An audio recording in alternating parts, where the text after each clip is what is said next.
สบายดีFC เรียบร้อยมาหยามมือเลี้ยงส่งเนาะมาเลี้ยงทรงเพราะว่าเขาสิกลับวันจันทร์นี้เฮ็ดหยังเขาเจ้ากับพร้อมเพียงเฮียงหน้ามีหยังก็เป็นเห็นหน้าเห็นตาหักแพงกันเด้อมีโอกาสมายามนี่คุณราชการใจใหญ่อยู่ใจใหญ่มักมวนคนก็ใหญ่คนอลาสกานี่มีแต่หน้าตาดีๆไม่ได้คนอลาสกาขอบใจให้เอายกซะนะเฮือนเพิ่นก็เป็นตาฮักแล้วเฮือนเพิ่นก็อยู่โมโบโฮมเครื่องดนตรีมีเลี้ยงปลาอีกนี่มีเลี้ยงปลาอามาดีก่อนที่ว่าเป็นงานเลี้ยงส่งทางเรียบเนาะสิได้ทางไปพอลแลนด์บ่พอลแลนด์ออริกอนพอลแลนด์ออริกอนว่าเนาะโอ้นางแก้วหาก็มานี่นะมาซ่าแท้เจ้าแก้วหาก็มาหาคนเร็วบ่หาก็แล้วหลานคนหมู่กำลังทาอยู่เพิ่นมาเลี้ยงทรงเอาเข้ามายินดีต้อนรับตอนนี้ก็เป็นตอนแรงก็ในเรา8 โมงแล้วล่ะเพราะว่า8 โมงอยู่นี่มันยังบ่ค่ำรถเห็นอยู่นี่ก็ที่ว่าหมู่คู่เขาจะมาเลี้ยงส่งเขาก็ผู้นั่นผู้นี้ก็ถือเบียร์ถืออาหารการกินมาก็มารวมกันเพิ่นก็อยู่แบบจังซี่ล่ะอยู่มอบโฮมอันนั้นเป็นข้างบ้านหลังบ้านเฮามาถ่ายรูปให้พี่น้องทางไกลเบิ่งซื่อๆไปนี่ก็แม่นโมโบโฮมเบิดนี่ไปนี่ก็ได้ก็บาร์บีคิวเด้เพิ่นเฮ็ดบาร์บีคิวแล้วเอาขึ้นไปหมดละอันนี้ส้มปลาแซลมอนบ่ส้มปลาแซลมอนปีอันนี้ไม่อย่างนี้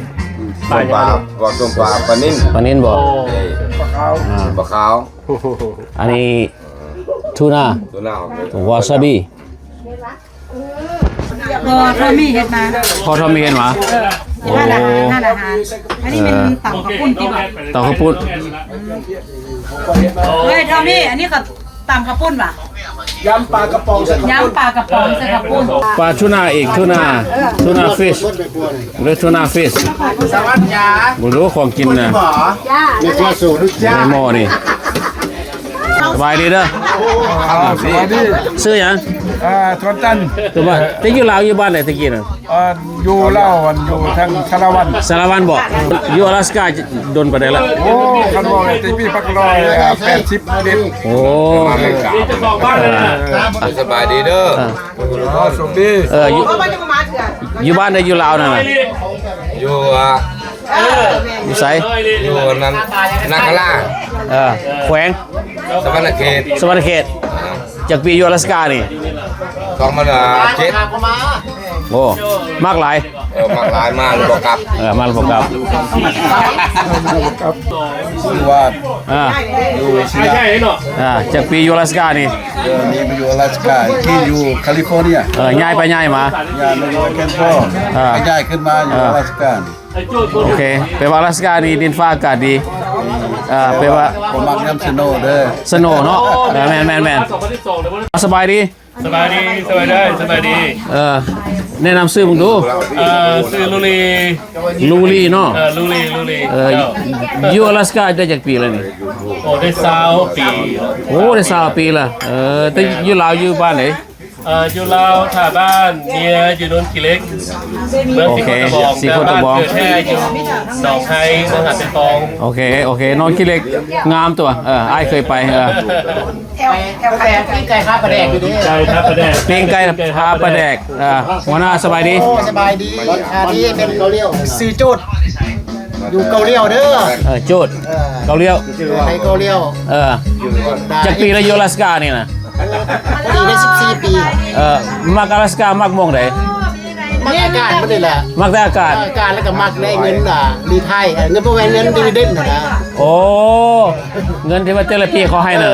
แล้วก็การงานก็ได้ดีเลยซื้อน้องเด้อบ้านโนนคิเล็กซิตี้เด้อโนนคิเล็กซิตี้แม่ไก่ห้านปิ้งไก่ห้านโนนคิเล็ก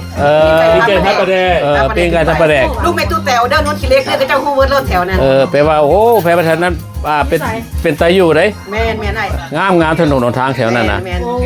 มหานี่บัดนี้เนี่ยที่ไปที่มาได้แนะนำซื้อพวกใส่เด้อแล้วเมืองเฟืองเกิดอยู่เมืองเฟืองนั่นบ่ บ่มีบูอยู่หั่นเอามา ไปอยู่เมืองเฟือง มาอยู่อลาสก้าได้จังได๋ มานี่ เอามาได้จุดผัวมาคันผัวมาบ่ได้มาบ่จักปีเลยจักปีละ อายุ บ่มาอยู่อลาสก้า 3 ปี 3 ปีแล้วโอ้โอเค เราก็รู้จักกันเมื่อกี้เลย ดีหัวหน้า เจ้าสบายดี เอาไปเลย นายเขาหน่อยสื่อทอมมี่เด้อ นี่แหละ ตะกี้สื่อคำอยู่ฟลอริดาเซนต์ปีเตอร์สเบิร์ก โอเคอยู่ฟลอริดาจักปีนั่นน่ะจึงง่ายมานี่น่ะ โอ้ส87จนเท่าไหร่นะ2010เลย2012 โอเค จากฟลอริดา บัดนี้เฮามาอยู่อลาสก้าแล้วมักอลาสก้าหลาย อยู่เซนต์ปีเตอร์มีห้างซูชิซื้ออิชิบันซูชิบะเด้อ โอเค ถนน16เซนต์ปีเตอร์สเบิร์ก โอเค แล้วก็เปิดซาลิน่าซูชิบะอยู่66เป็นเดินภาคแล้วก็ย้ายมานี่เปิดเปิดทอมมี่อยู่นี่บ่ได้มาอลาสก้าบ่ได้มาเปิดทอมมี่ว่าบ่ฮอดอลาสก้าเด้อ โอ้ตอนนี้อยู่อลาสก้าแล้วก็มักอลาสก้าใกล้สิบรรณาเลยติ ยังเรือ สบายดี สบายดีเนาะ อ่า ชื่อดอนเด้ออยู่อลาสก้าโดนแล้วอันนี้ตั้งแต่1998เนาะมาจังซี่แหละ ก็ว่ามักอลาสก้าหลายว่าจังได๋ก็สร้างเด้อขอบคุณใจที่ว่ามีโอกาสแล้วก็มีเวลาสิไปเยี่ยมยามเด้อเมืองลาวเด้อสบายดีทุกคน โอเคขอบใจ เชิญชวนนะพี่น้องมาเยี่ยมมายามอลาสก้าเด้อมื้อนี้พี่น้องอลาสก้าเบิดทั้งนั้นน่ะพอกันเต็มนี่แม่นบ่ล่ะนี่มามื้อนี้เป็นงานส่งทางใหญ่เด้อเพิ่นส่งทางใหญ่เรียบเดินทางมาจาก โพร์ตแลนด์ออริกอน พอนั่นเชียวเนาะเป็นมาเยี่ยมมายามอยู่ใกล้ๆพี่น้องราชการโยมไปเด้อ นี่แหละ ขอขอบใจหลายๆ ขอบใจ ผมมาเด้อ ชื่อเฮาเป็นเจียมสุกะซึมเนาะตัวอลาสก้านี่ก็ได้3กว่าปีแล้วนี่ก็มาอบอุ่นนะส่งเสี่ยวเทียบเสี่ยวเรียบเนาะกลับบ้านเนาะเพราะว่าเฮาก็ได้ติดตามมัน YouTube เพิ่นตลอดเนาะแต่มื้อนี้ก็เห็นตัวจริงแล้วเพราะว่ามื้อนี้นี่ก็ดีอกดีใจที่ว่าเพิ่นก็มาเยี่ยมมายามแล้วก็พาเพิ่นไปเที่ยวเมืองอลาสก้าหลายบ่อนหลายแห่งอยู่เนาะ สบายดี ซื้อ ทำเด้อ อยู่เมืองลาวอยู่ไสตะกี้น่ะอยู่ เมืองลาวบ่ อยู่บ้านใดก็บอกเพิ่น อยู่สีไข่ทง สีไข่ทองแน่แล้ว มาอยู่อลาสก้านี่ก็หลายโดนเติบแล้วเนาะ แน่แล้วมาเติม เติบใหญ่นึง มื้อนี้มางานจะเลี้ยงส่งไอเรียบเด้อเพิ่นสิกลับบ้านมาซะไปแล้วอย่าลืมเด้อน้องสาวทางนี้หลายคนนะ ขอบใจเด้อน้องสาวเด้อ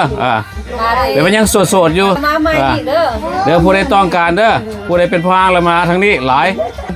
นี่นางวันเด้ออยู่อลาสก้ากับ20 ปีแล้วมานี่ โดนแล้ว มาแต่เราดุนแล้ว ยังไม่ได้เมื่อหยามบ้านเขาเถื่อยังไม่ได้ไปหรอก เดี๋ยวนี้เป็นโสดวะ กำลังเป็นโสดอยู่นี่แหละ ซ่อหายอยู่วะ ซอกหา มาเด้อทางอลาสก้าเด้อพี่น้องเด้อ มาลงมาอลาสก้าหันอยากได้ครูนะ ไปยิ่งแล้วบัดนี้ เอาบัดนี้มาทางนี้บัดนี้นะเอาหมดทุกคนได้บัดนี้นะ เขาเรียกดอนคำคือกัน เกาเลียดอนค นั่นติดกันกับมันล่ะ ำแล้วบอกซื้อเพิ่นพ่อ ซื้อปอกเด้อปอกอลา ซื้อ ส พ่อ ก้า เกาเลียดอนคำอลาสก้าจากปีแล้วอยู่อลาสก้านี่ 36 ปี 36 ปีมากหลายไปอยู่อลาสก้านี่ ได้ตัว มักฮะ มักแล้วก็บ่ได้ไปเซ็นเลย มักบ่ได้ภาษาเลย นี่ขี่ย้อนไปเล่น โอ้ฟังว่าพี่น้องเดี๋ยวฟังขี่ยนต์ไปเล่นฟังดูอยู่รัฐใดสิมีขี่ยนต์ไปเล่นแม่นบ่ เพราะว่านั่นน่ะขี่รถไปมันไกลโพดอยู่อลา โอ้ สก้า ฟังดูโอเค ดีใจนำเด้อเฮ็ดเวียกอยู่ไกลที่สันเฮ็ดเวียกอยู่ไกลบ่เจ้าน่ะ ท่านอาหาร ดีเฮ็ดหยังก็ดีเอาสบายดีเด้อชื่อค่อยชื่อลิเด้อนามสกุลจันทบุรีบ้านเกิดเมืองนอนแท้ๆก็อยู่แถวนั่นละบ้านดันคำเกาเลี้ยวเมืองศรีโคตะบองหั่นแหละแต่ว่าก็มาอยู่อลาสก้าเฮานี่ก็หลายปีได้ประมาณ30 ปีมาอยู่อลาสก้าเฮาก่อนนี้ก็แม่นอยู่ซานดิเอโกรัฐแคลิฟอร์เนียก็พอดีมื้อนี้ก็พอดีมีโอกาสได้มาเลี้ยงทรงน้องสายน้องเรียบนี่แหละเพิ่นก็เป็นช่องยูทูบเบอร์เพิ่นไปทัวร์เบิดละเมืองลาวยังแถวลาดลมหนึ่งไปเบิดเพิ่นก็มี FC หลายอยู่แถวอลาสก้าเฮาก็มี FC หลายก็เลยฉวยโอกาสว่ามาเลี้ยงทรงเพิ่นมื้อนี้นะตอนนี้ก็กำลังเอากันตึมต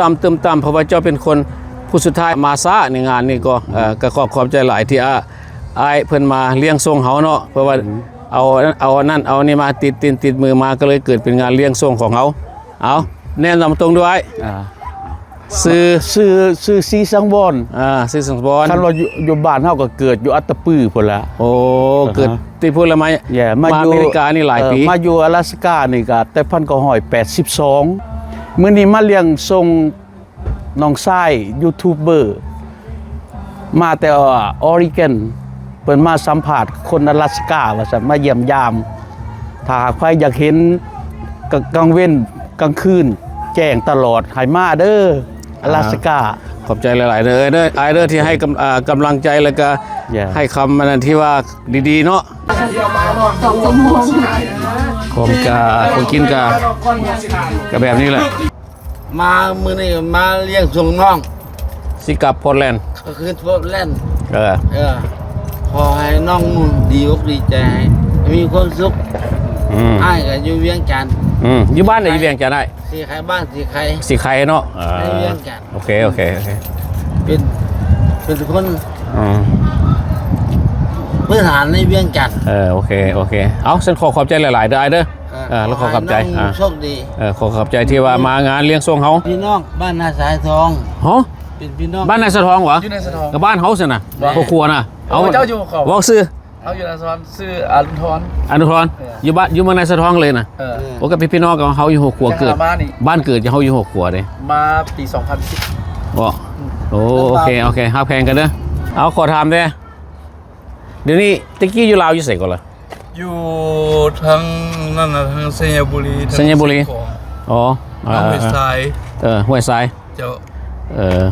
อันยูอลาสกาจักปีละ อยู่นี่ก็หึงแล้วเด้แล้วก็185พุ่นแหล้ว โอ้มากอลาสกา เจ้ามาลาสกา เจ้าก็อยู่แถวใกล้ๆนี่หวะ อยู่ใกล้ๆนี่แหละ อ แล้ว ยู่ มา อยู่บ่ฮ้องบ่ เจ้าท่านเรียบ เพิ่นสิไปออริกอนมาเลี้ยงส่งเพิ่นซื่อๆแต่ว่าก็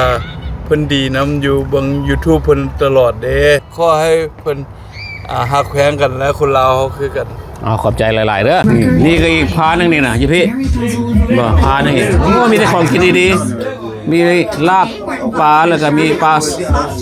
ทูน่า วันนี้มาเพิ่นมาเลี้ยงทรงอ้ายไงเนาะพฤติกรรมช็อกแล้วบ่อ้าย กับพอลแลนด์ โอเคทานด้วยความปลอดภัยได้ ขอบใจหลายๆเด้อขอบใจหลายๆขอบใจหลาย FC อ้ายจาก ขอบใจหลายๆ เพิ่นจะอยู่ยาวเมื่อแหละคนดีเห็นฟ้าเปลี่ยนสีอย่ามีที่มองสองใจ ร้องเพลงม่วนเนาะ ยามใดได้อยู่เฮียงเคียงคู่ โนนคิเล็กสู้โนนคิเล็ก เมื่อน้องได้อยู่สวรรค์วิมานเสียงเพลงอยากเลิก เบิ่งเงินเด้อ ทุกแล้ว เชิญหางเครื่องเด้อกันทีนี้เด้อ เอาไหนเดี๋ยวเราได้เจอทางทางโลกเปล่าเดี๋ยวเราได้เฝ้าแหลกทางทางเราเป็นโลก ขอเด้อเจ้ายาปวดทางไม่ได้มีแฟน หาผัวบ่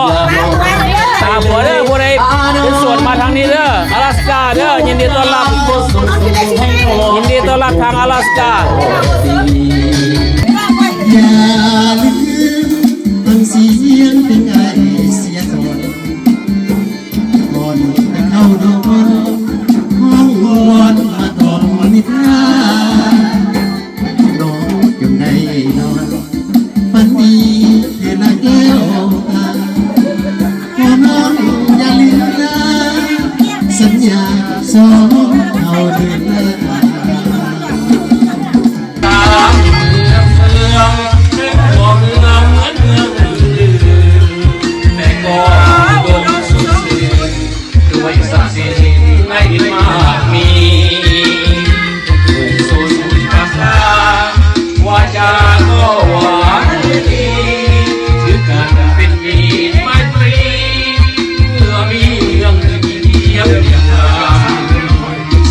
นี่ก็เป็นแบบคล้ายๆประเพณีเนาะเฮามีซุ้มแซวแล้วก็ต้องมีการร้องเพลงฟ้อนรำกันก็เป็นเรื่องปกติก็จังได๋ก็อย่าเนาะเฮาก็ขอบใจนำน้องนุ่งบ่หมู่คู่แล้วก็ใน FC ทั้งหลายที่ว่าเข้ามาเฮ็ด จัดพาร์ตี้ตัวนี้ให้มันเกิดขึ้นได้เขาก็บ่นึกบ่ฝันว่ามันจะถึงขนาดนี้พี่น้องที่อยู่ทางนั้นโลเวอร์สเตทหรือมายาม阿拉斯กาก็มาเบิ่งเด้อคนทาง阿拉斯กานี่มีจิตใจกว้างขวางและก็ใจดีสุดๆเอาสำหรับคลิปนี้ก็มีเท่านี้ละเขาขอขอบใจหลายๆเด้อที่ว่าหมู่คู่เข้ามารับชมวิดีโอของเขาเอาสบายดี